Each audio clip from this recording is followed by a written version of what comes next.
being that you run in packs, there's always 9.5 times out of 10, there's going to be a girl in the girls group that is either really overweight or really hard on the eyes, okay, or what have you. And that friend is the one that always messes it up for the group. She's always ready to go home early. Right. She doesn't want her friend is too drunk, and she doesn't want her to go back to the room with your friend, and she's cock blocking. So somebody's got to pacify her. Somebody has to pacify her. And that was you. And that was me. Damn, what a team player. I played that role. You were the glue guy. I was the glue guy, man. I played that role, and I played it very well. That was my role. And it wasn't enough for me to get just to run interference and go conversation. I could do the whole 9 yards. I want to make sure she feels how her friends are feeling it. You know what I mean? I don't want to get left out. All my friends are. That's right. You know what I mean? Let's get right into it, man. I went to a friend's house last night, and we I actually have a commercial coming up for him in a little while here, and he was working on like a new dish. He caters and does things like that, but he had some people over to kind of test it out. Okay. But in the midst of that, we had conversations. It was a mix of a small crowd, but women and men, and we had some conversations there. Yeah. And we went over a couple of really interesting topics here. And I'll share them piece by piece here, and we're going to mix in some sports as we go along. Piece by piece? Yeah. Because they're different conversations. Oh, okay. Yeah. So the first one was just a funny one, right? And actually was the first conversation we had. And, what's interesting, I never told this story on the show, but, I was a guy who, in my friends group, I was the guy that used to take one for the team. In what respect? Right. So coming from high school to college, in high school, I what they call I jumped out the porch late. I didn't really, I wasn't really heavy into the girls and getting girls until I graduated from high school, okay. And right, and it was a little weird because I had athlete friends. And I had friends who were like in the streets selling dope and breaking in houses and stuff. And both of those guys, Which one's got better girls? And both of those group of guys are getting all the girls and smashing. So I got to hear all these stories. Now, and I bring that up to say because remember I did tell a story about when I was younger, 13, 14, that older guys in the hood would bring the girls to the neighborhoods. And, they would give us head and you smash and do all that. But that was no interaction. I literally, I thought about this yesterday. I literally did not talk to those women at all. Like I didn't have any. I didn't have any. It was weird. I didn't have any interaction. It was set up, except for the immortal "You smell like outdoor basketball." No, well that was that was a separate story with the big girl. But right. So what I'm saying is, right. So once I get the only great thing that happened to me was after I graduated was getting that girl, the girl from Edenville, and then we just had this 2 months thing before I went off to college where we would just fuck like rabbits every single day. You know what I mean? 3-4 times a day. So and that helped me move into college. Same as yesterday. It's Groundhog Day. and that really helped me going into college now. But here goes the thing. I'm still rough around the edges as far as talking to women, getting women, and doing that. So, and part of my friends group, I'll say it like this. These guys, they were good at what they do. I had some seasoned operators. And women loved them. I had we called this guy number one in our group, K. K was in shape because he played sports all throughout high school. Very in shape, had really long dreads. Brown skin, red. Every woman on fucking campus was after K, right? And K, he was number one because he always looked out for the entire team. Oh, okay. If it was a girl he really didn't want to have sex with, he'll say, "Hey, yeah, I'll do this, but you gotta do the team." You know what I mean? And he would set that up quite a few times. Yeah. Then I had a guy who called into the show a couple of times.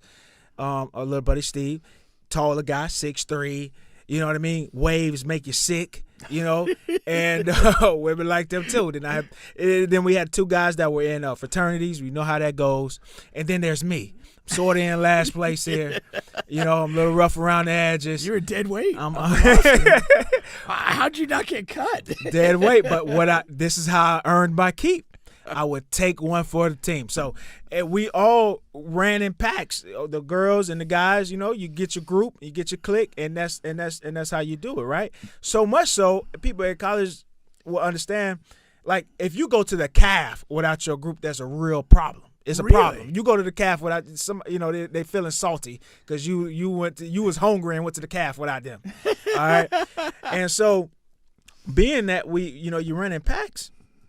You know, there's always 9.5 times out of 10, there's going to be a girl in the girls group that is either really overweight or really hard on the eyes, okay, or what have you. And that friend is the one that always messes it up for the group. She's always ready to go home early. Right. She doesn't want her friend is too drunk, and she doesn't want her to go back to the room with your friend, and she's cock blocking. So somebody's got to pacify her. Somebody has to pacify her. And that was you. And that was me. Damn, what a team player. I played that role. You were the glue guy. I was the glue guy, man. I played that role, and I played it very well. That was my role.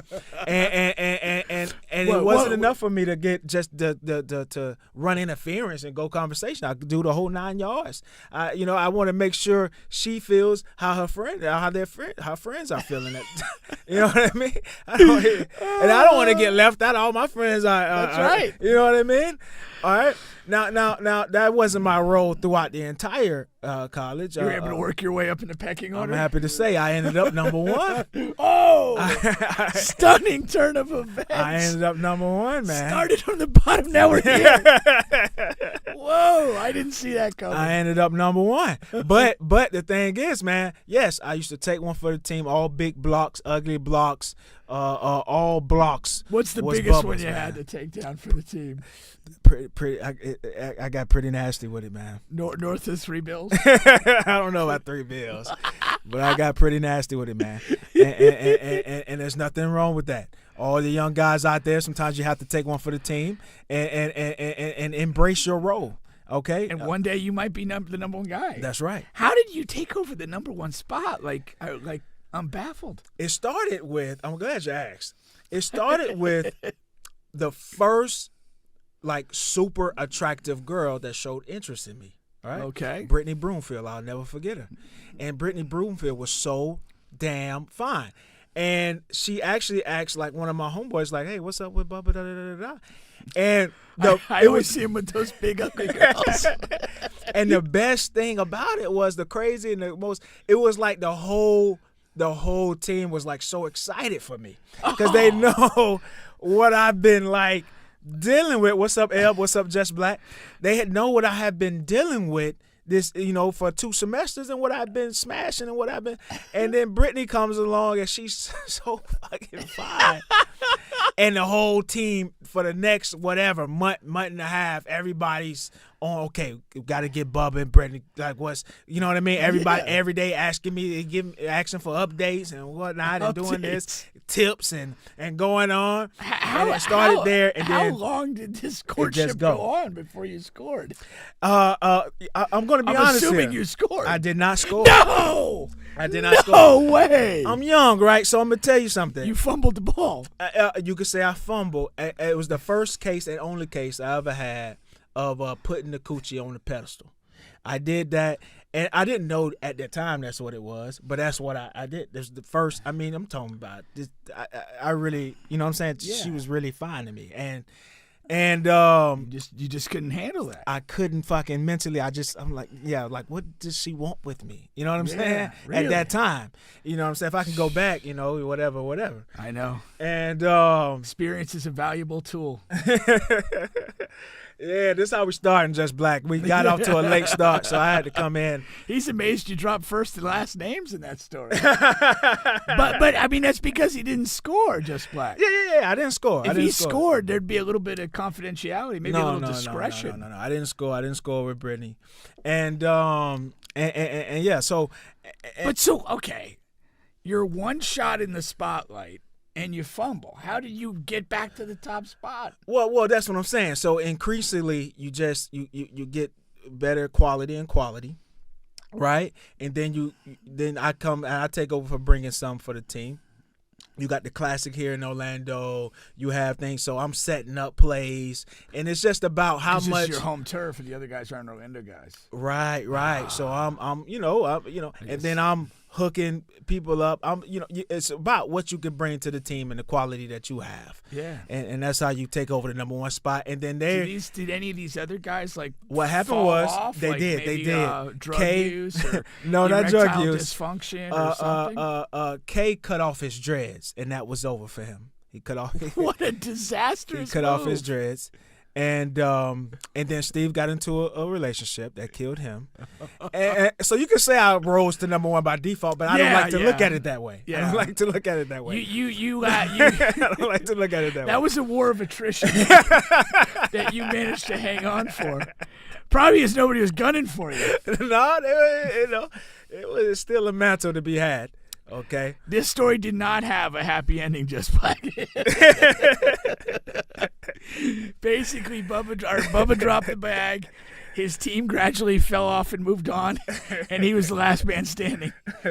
And then you surround yourself with a couple freshmen wet behind the ears. Well, yeah, I mean as the year, you bring in we bring in new recruits each year. So yeah, we had guys. When I stopped taking one for the team, we had to add a young guy who would take one for the team. You know what I mean? And shout out to Simon, shout out to Javier, shout out to Jim. These are guys who took over taking one for the team. They took that over and did a great job. Did you have a discussion about, hey, this is going to be your role here for the next year or so? No, they kind of understood. It's way more funny to have a discussion about it, though. They got understood here. All right, that's funny. All right, but that's that. We'll get to another conversation we had. You waited it out to get to the top of Kitty Mountain. Oh, jeez. No, that's for sure, man. Bubba was playing Survivor at Bethune. Survivor. Oh, jeez. That's hilarious, man.